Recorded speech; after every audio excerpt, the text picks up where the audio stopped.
बम बम बम बम काहे रोत रे? गांजा पियबे? का रहो ये सब बोलत रही ना लइकन के सामने। चली ना, हम रेडी हो गई नी। रुका ना, चलत नी। अरे रुका ना, धन तनी पी ले बेदा, बाबा के भक्ति में जी ले बेदा। अच्छा अच्छा 1200 सलाई ठीक से चिलम बना धइले। बोलो जी, रो एक फूक ले। आह दादा ये का कहतनी? अरे कवन गजड़िया गाजा दी हल सरे हमार राजा बबू रइले।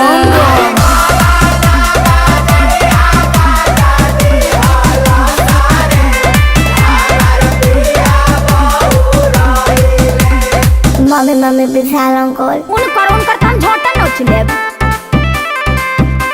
Presented by Adishakti films.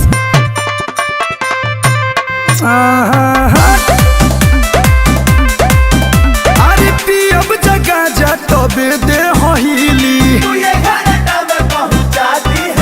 पापा फ्लाइट रखे हो? हाँ बेटा, फूक मारो, पायलट अरे ना मानो पी के ढेर जानी झाड़ी रउआ भाषण पिया जी ना तो फूटे लागी धके पारा शासन पिया जी। हम नहीं पिएंगे पापा।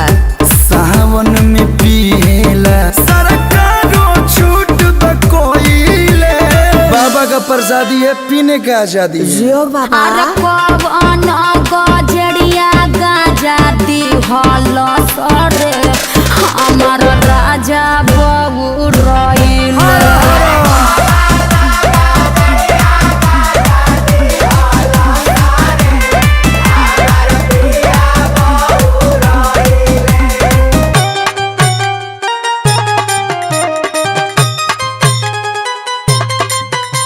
बम बम हाँ अपने नियन लइकबो के बना दी। बेटा हमर लागी सबसे अद्भुत हो।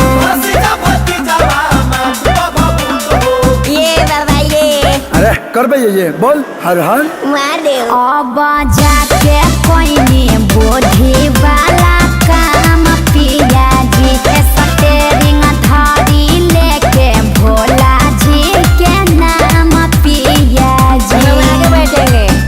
चले के बजावत कलू निमन भजनिया गइले। सर्च भी कर लिया पापा। बजाओ बेटा बजाओ। अरे लहे लहे गाड़ी राजा बढ़ाइले हो लागे नासा उतर गए हो। बाबा जी के भक्ति में रमी गइले हो नारा बोलबम के लगइले। नमः पार्वती पतये